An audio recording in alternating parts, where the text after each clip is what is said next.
Imagine someone hands you an old ledger, leather-bound. The page is curled and ink-stained. You open it and find a running tally of everything you've ever done wrong, imagined, or felt ashamed about. The totals climb higher each year. The person who wrote the ledger looks strangely like you. That ledger is what most of us carry in our heads. A private bookkeeping of guilt, marked by ancient languages' duty, sin, obligation, debt. Now imagine I can show you where that ledger came from, why it keeps scoring you, and how to stop playing the accountant for a voice that never forgives. Not by papering over the pain, not by telling you to just let it go, by showing you how guilt entered you, how it lodged in your shadow, and how you can rewrite the rules of the game. If you stay with me for the next stretch, you'll walk out with a clear map and a first tool to begin ending the kind of guilt that keeps you stuck. Here is the startling idea you probably never heard in therapy or Sunday school. Guilt, as we feel it today, is not a simple moral alarm. It is not only a sign that you did wrong. Nietzsche teaches us that what we call guilt grew out of economic practices and social power, then became a private punishment. Long before guilt was a spiritual crime, it was a ledger, creditor, and debtor. People owed debts. Societies taught punishment. The old "I did wrong" became "I owe," and then "I must punish myself."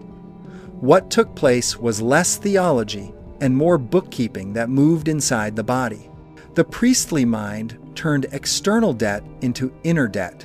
The result is a conscience that whispers, pay up, forever." That diagnosis alone changes everything. If guilt were simply about actions, we would fix it by making amends and moving on. But when guilt is a record-keeping habit turned inward, it runs on rhythms and rituals that are not rational. It runs like a software loop. That loop is what Nietzsche called the bad conscience. The instincts turned inward and punished when society forbade action. The instincts did not disappear. They were converted into inner torment. And that inner torment became moral. You learn to praise meekness and mourn muscle. You learn to value suffering. You learned to bless the ledger. So the first thing to understand is this. Some guilt is useful. It tells us when we hurt someone and prompts repair. But another kind of guilt is contagious cultural machinery. It persuades you to carry a ledger that serves someone else's past needs, institutions, power, a social habit not your present life. That kind of guilt shrinks you. It makes your life a confession booth. It makes your future an apology for a past you can't change. If guilt is partly cultural machinery, it also becomes psychic machinery. Here, Carl Jung becomes our companion. Where Nietzsche shows the history, Jung shows the anatomy. Jung calls the hidden parts of your mind the shadow, the rejected traits, impulses, and energies you deny. The shadow holds all the ledger items you refuse to accept. Anger you mustn't show. Desire you mustn't follow. Rage you buried under polite phrases. Because you could not act them out safely, they turned inward and folded into the bad conscience. The ledger and the shadow are neighbors, one born in history, the other in your childhood house and your body's habit. This blend of history and psyche explains why guilt often feels irrational, chronic, and self-perpetuating. You might have apologized, repaired, tried therapy, or confessed. The ledger keeps adding scores. The shadow keeps whispering. What both Nietzsche and Jung point to is that guilt becomes a system that feeds itself unless it is exposed and reworked. So, what is the practical path out? First, name the system. Call the ledger what it is. An inherited accounting book that once helped a tribe manage debts now keeps yourself small. Say to yourself, this voice may have history, but it is not the final word. That simple naming is not denial. It is boundary. It is stepping out of automatic identification with the prosecutor in your head. Second, meet the shadow. Meeting the shadow means you stop pretending your anger or desire is proof you are bad. You become curious instead of ashamed. Notice the bodily signals, the tightness in the throat, the hollow in the chest, the sudden modern "I must apologize" reflex. Ask, what does this urge want? Not in moral terms, but in human terms. Is it calling for agency? For protection? For life? Often, the shadow contains the energy that was redirected into guilt. When you integrate that energy, it becomes fuel for self-creation rather than self-punishment. Third, revalue your values. This is Nietzsche's big move. He asks, which values serve life and which values were cunningly created to control life? If humility became a way for the downtrodden to gain moral superiority over the strong, who benefits when you keep yourself small today? Revaluation is not license to harm others. It is the radical act of deciding your hierarchy of values, courage over crippling pietism, creative risk over constant self-subtraction. Ask yourself, what values help me grow? Which ones are inherited rules that keep my ledger full? You might be thinking, this sounds dramatic. Does it mean I no longer feel wrong when I hurt my neighbor? No. There remains a place for repair, for apology, for making amends. Nietzsche is against the kind of guilt that celebrates suffering. Jung helps us integrate the parts that caused harm. Together, they demand a kind of honest responsibility that does not feed the ledger. Real responsibility looks like confession followed by action, and then letting go, not endless self-flagellation. It looks like admitting, repairing, and reinvesting the energy into new creation. Here is a concrete, short practice you can use right now. It's gentle, and it begins the work of unhooking from the ledger. Sit and name one recurring guilt sentence you tell yourself. It might be, I am the selfish one, or I always fail. Write it down as it island. Now ask, where did I first learn this sentence? Was it a parent saying it? A teacher? A sermon? A culture's ideal? Give it an origin story. Seeing the source shrinks its authority. Then ask, what would I need to feel or do to write a different sentence that still honors responsibility but frees me? For example, I made a mistake, I will repair it, and then I will learn. Repeat it 5 times slowly, breathing between each repetition. This small ritual is not therapy in a single sitting. It is the start of rewiring a habit. Another practical pivot is the Stoic distinction between what is within your control and what is not. Most guilt collapses quietly into, I must control outcomes that I can't. You can't rewind events. You can control your response. So pair Nietzsche's revaluation. What do I value creating now? With a Stoic question, what about this is in my control? That combination removes wasted energy from the ledger and gives it a purpose, creative action. There is also a higher, testing thought experiment Nietzsche offers, called the eternal recurrence. Imagine you must live this life with the same choices and consequences, over and over, forever. If that thought initially terrifies you, ask instead, what decisions would I change so that I could accept repeating this life? What value shifts would let me say, yes, I would live this again? Use that not as judgment, but as a compass. It shows you where your current values trap you and where new ones might free you. What about forgiveness? Many spiritual traditions emphasize forgiveness as the cure of guilt. Forgiveness helps, but can be misused. It becomes toxic when it lets the powerful off the hook, or when it becomes another ledger item. I must forgive to be good. True forgiveness is an internal release that follows genuine accountability. It dissolves the ledger only after repair and integration. Nietzsche would insist that forgiveness should be retooled not as forced meekness, but as strength to stop reenacting hurt. Jung would say forgiveness is part of integrating the shadow, freeing the energy for life rather than punishment. If this sounds like a sweeping transformation, remember that transformation is a slow turning, a lifetime's work. Nietzsche's Übermensch is not a destination you check off. It is a continual practice of creating values, of refusing the ledger's tyranny, and of making your life a work of art. Jung's individuation is similar, a process that deepens over years, sometimes aided by community, therapy, ritual, or honest friendships that reflect both your light and your shadow without flinching. You won't lose your moral compass. You will sharpen it into something alive.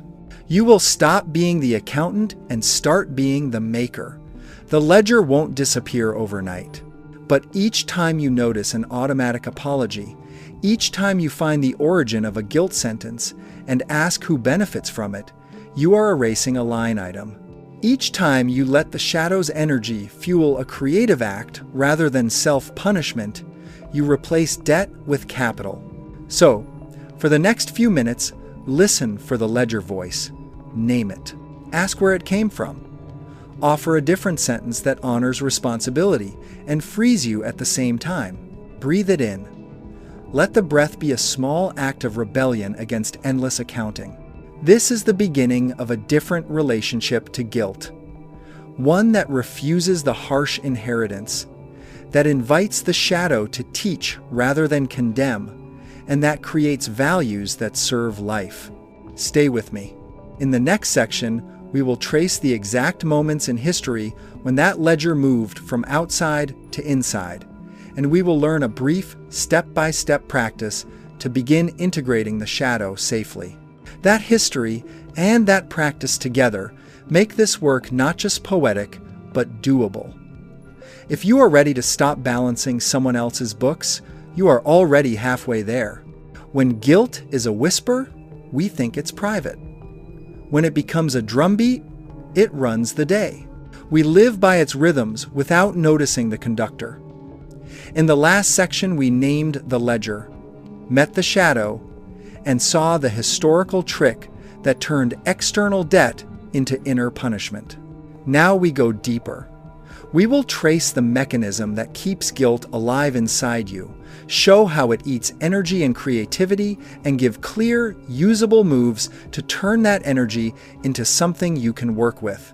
This is the core analysis, where diagnosis becomes strategy. Stay with me.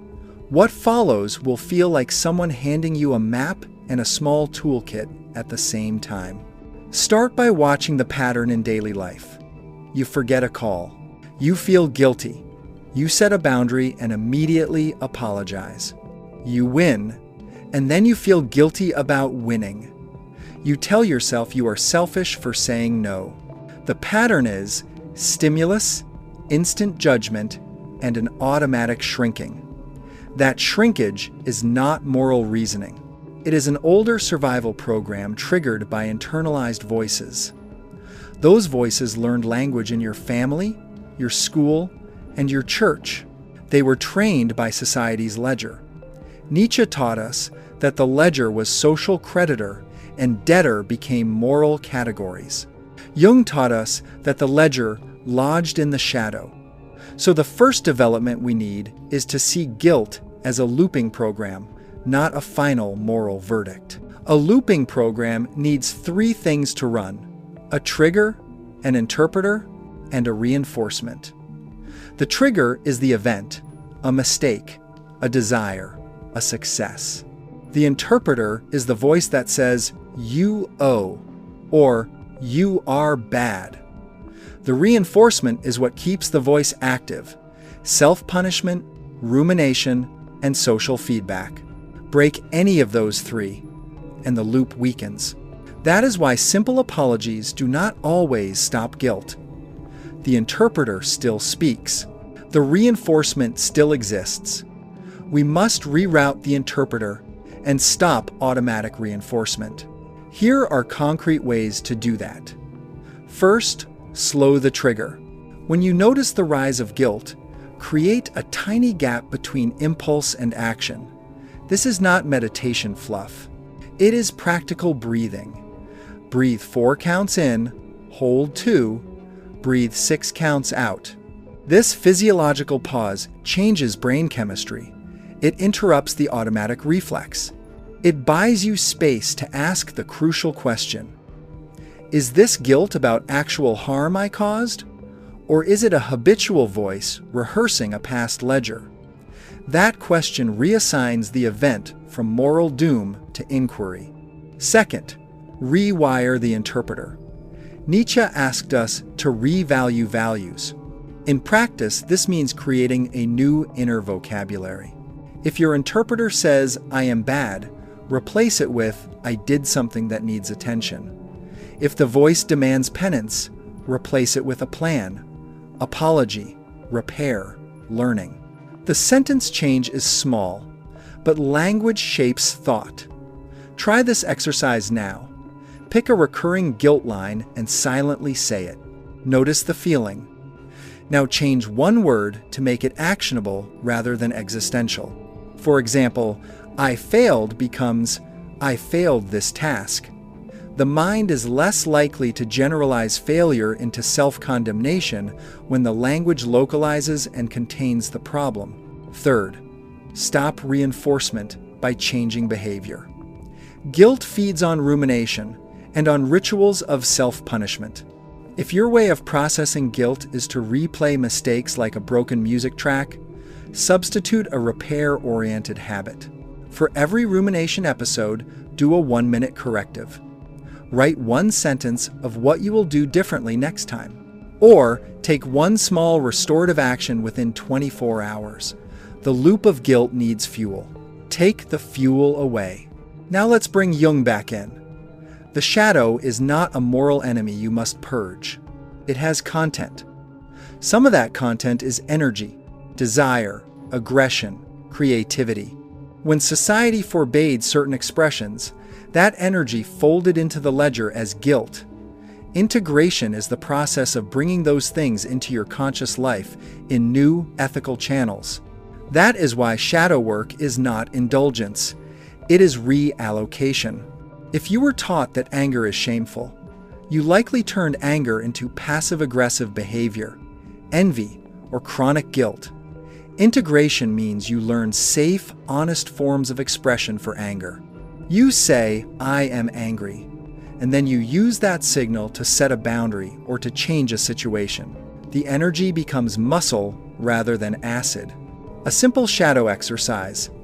Identify one impulse you habitually shame.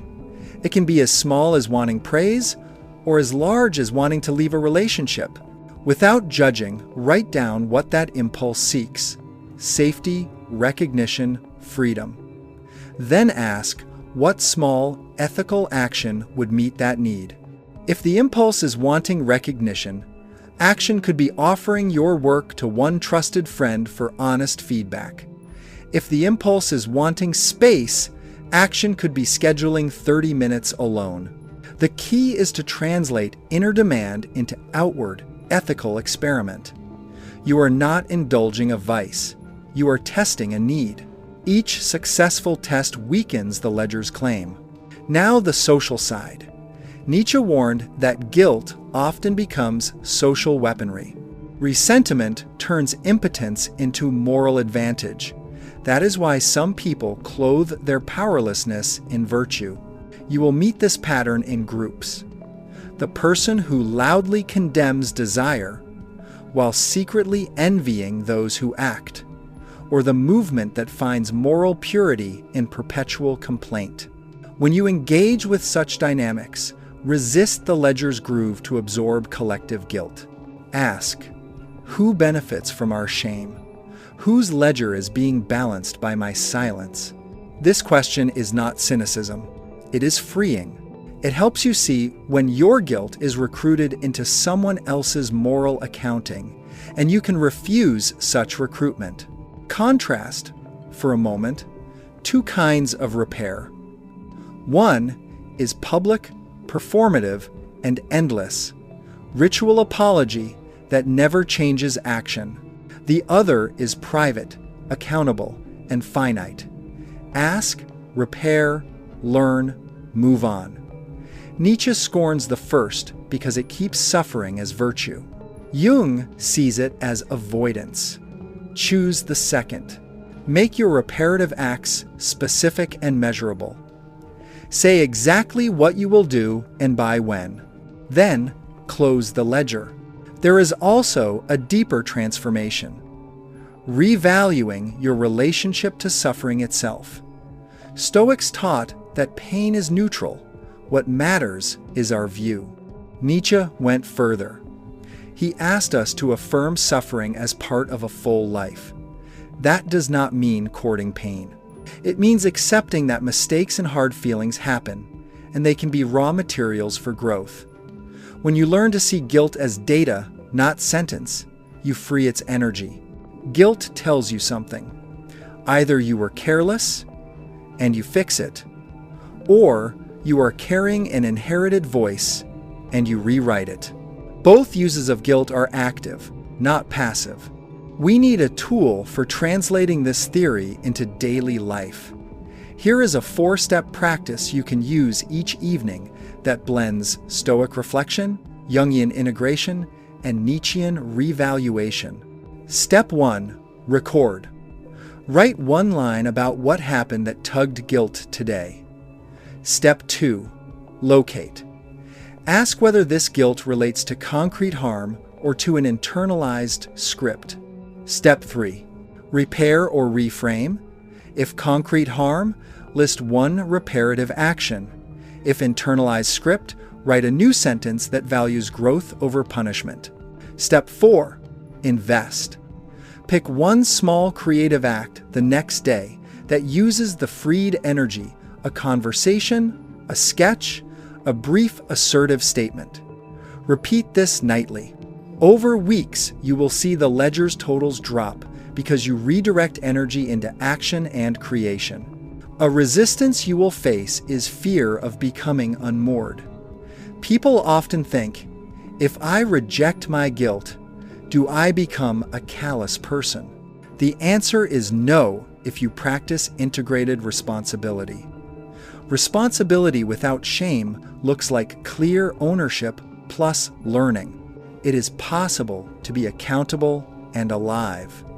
Nietzsche wants responsibility without the self-hating script. Jung wants integration without scapegoating. Stoicism wants rational correction without self-flagellation. Together they produce a moral practitioner, someone who does, repairs, and then uses the energy to build. Remember the characters from earlier. Anna learned to notice automatic apologies and paused. She replaced one habitual apology with a boundary and discovered that respect followed. Ben discovered that his moral rage hid envy. When he admitted that to himself, he turned that energy into work that earned him real influence. Marta used active imagination to give voice to her shadow dream. The dream's image became a channel for creative writing that healed old shame. Daniel tested the eternal recurrence thought experiment in small choices and found that some of his shoulds were other people's values, not his. Layla, the artist, rewrote failure into material, and in doing so, she stopped feeding the ledger with self-punishment. Finally, practice the small rebellions. Each time you withhold an unnecessary apology, you reclaim a moment. Each time you replace shame with question, you reduce the ledger's authority. Each time you spend guilt energy on creation, you proof the ledger wrong. You are not its debtor forever. The ledger wanted you to keep paying. You are learning to be your own treasurer. Balance the books by investing in art, repair, and honest living. What matters next is not more analysis, but steady application. In the next section, we will outline ritualized practices to keep this work alive. A weekly revaluation workshop, a shadow journal template, and a safe-guided, active imagination script that you can use alone or with a therapist. We will also examine the pitfalls to avoid performative apologies, moral grandstanding, and spiritual bypassing so you do not trade one ledger for another. If you are willing to try one small nightly practice this week, you will already have begun the work of ending the kind of guilt that wants forever. You have now seen the ledger, felt the shadow, and learned how guilt loops. The final part is where ideas turn into steady, practical living. If the earlier sections gave you a map and a small toolkit, here you will get the workshop. Clear practices, templates, and rules you can use every week to shrink the ledger, bring shadow energy into life, and build a new moral muscle that serves you rather than punishes you. This is the applied part. It is not softer, it is sharper. It is where philosophy becomes a way of living. Start with a weekly ritual I call the Revaluation Workshop. Choose 1 hour each week and protect it like a meeting with someone you respect. In that hour, you will do 4 things. 1. Review. Write a short list of moments this week when guilt showed up. 2. Categorize. For each moment, ask, was this guilt about actual harm to another person, or was it an inherited voice, or both? 3. Repair or reframe. If harm occurred, write a concrete reparative action and schedule it. If it was inherited, write a new sentence that reframes the feeling into a task. 4. Invest. Choose one creative action for the following week that uses the freed energy. This hour stops guilt from being an emotional replay and turns it into data and direction. Next, a shadow journal template. The aim is not confession for punishment, but exploration for integration. Each entry has 5 lines. Line 1. What happened that triggered guilt? Line 2. What body sensations accompanied it? Line 3. What story did I immediately tell myself? Line 4. What need underlay the trigger? Safety, recognition, rest, power. Line 5. One ethical experiment to meet that need without harming others. Example. You snap at someone, you feel tightness in chest, you tell yourself, I am a bad person. You discover the need is rest, and the experiment is to schedule a 20-minute break tomorrow and communicate that need. Over time, you will see patterns. The journal makes the shadow legible and creates new, compassionate habits. Then there is active imagination. This is Jungian, and it is simple. Sit quietly for 10 minutes. Picture the guilt feeling as a figure in the room. It could be a ledger, a judge, a small child, anything. Give it a voice. Ask it what it needs. Listen. Then ask what it fears if you stop obeying it. The point is to have a dialogue, not a debate. You are not doing therapy by yourself. You are practicing a method that helps you notice unconscious logic. If a single session feels intense, stop and breathe. If it brings up traumatic images, seek a trained therapist. This practice is safe when used as small experiments and dangerous if used as deep excavation alone. A practical daily micro-practice ties Stoic reframing, mindfulness, and Nietzschean testing together. Each morning, answer 3 quick questions in your head. What must I do today that I control? What ambiguity will I accept without guilt? What action aligns with values I want to keep? Each evening, answer 3 short questions on paper. What did I repair? Where did guilt repeat? What small creative thing did I do instead of punishing myself? This tight loop trains attention. The Stoic control question reduces wasted guilt over what you cannot change. The Nietzschean values question reminds you to choose which ledger counts. The evening check closes learning loops. Let's talk about restorative conversations. Guilt often wants apology. Apologies can heal, or they can be fuel for more guilt. Use a template that aims for repair and closure. Start with an honest statement. I did X. I see how it affected you this way. State briefly what you will do. I will do Y by Wednesday. Ask, is there a way I can make this right for you? Then close. I apologize and I will act. No long self-flagellation. Keep the ritual short, specific, and action-oriented. This gives the harmed person what they need, acknowledgement and change, rather than allowing the ledger to grow with endless atonement. In social life, this builds trust. In your interior life, it weakens the internal prosecutor. You will face people and inner voices that use guilt as leverage. Nietzsche taught that moral language is sometimes a cover for power. Recognize when guilt is being used to manipulate you. Ask, who benefits if I remain apologetic and small? This is not an excuse to avoid accountability. It is a diagnostic step. If the social pattern rewards your shame, set a boundary. I will take responsibility for my part, but I will not accept being shamed continually as a tool to control me. Boundaries are not cruelty. They are instruments for stopping the ledger's inflation. Now, a caution on the Übermensch and eternal recurrence. Nietzsche is often misread as a permission slip for selfishness. That is a misconception. The Übermensch is not someone who harms others for pleasure. It is someone who makes values and stands by them with responsibility. The eternal recurrence is not a thought experiment designed to punish you. It is a mirror. Ask, could I affirm this day so I could will its repetition? That test shows whether your choices are life-affirming or ledger-feeding. Use it as a moral compass. If the idea is overwhelming, use it day by day. Would I accept living this day again without apology? If not, what would I change tomorrow? These small recalibrations build an ethics of creation, not of guilt. Community matters.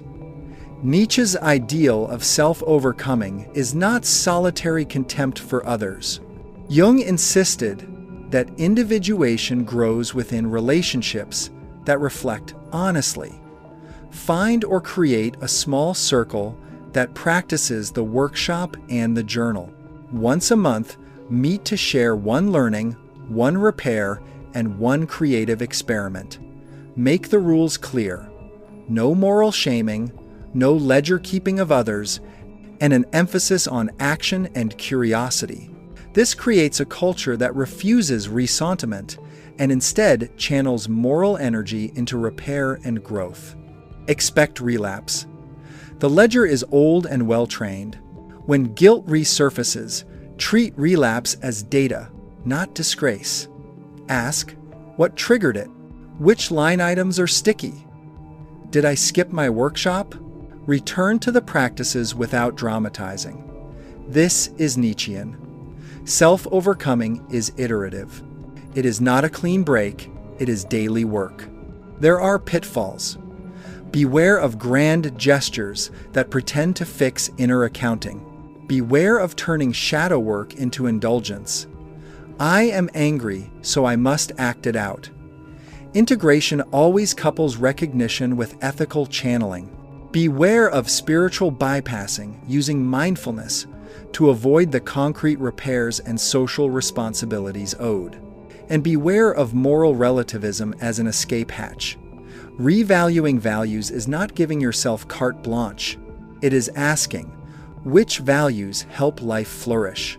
Choose courage, care, and commitment. At this point, you might ask, how do I know I am genuinely changing? Watch for these signals.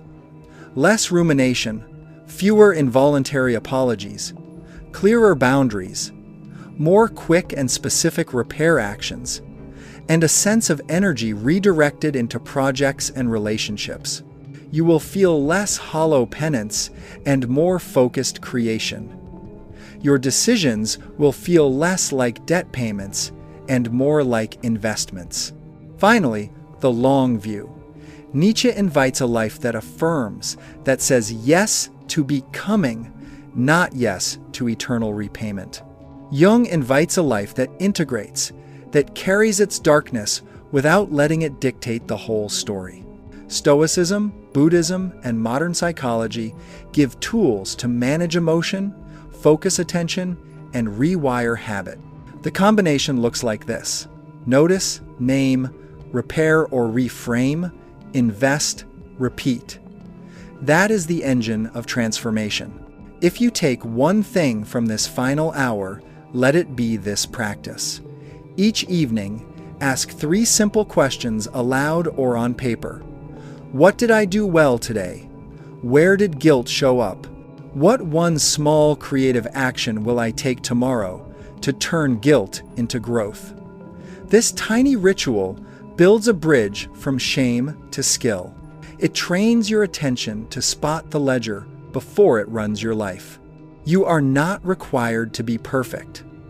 Philosophy is not a demand for perfection. It is a tool for clearer living. Nietzsche does not ask you to be a saint.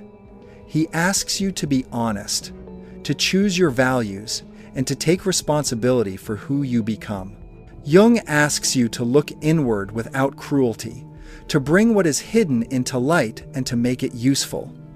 Practicing these ideas daily will change the quality of your life.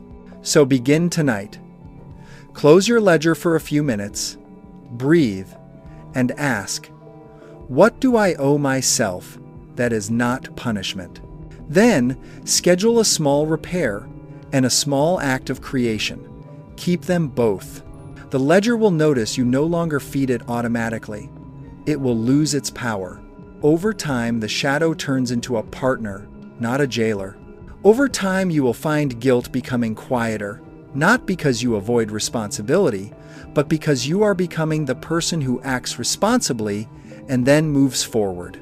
That is the end of the old accounting and the start of a life retooled for affirmation, for work, and for joy.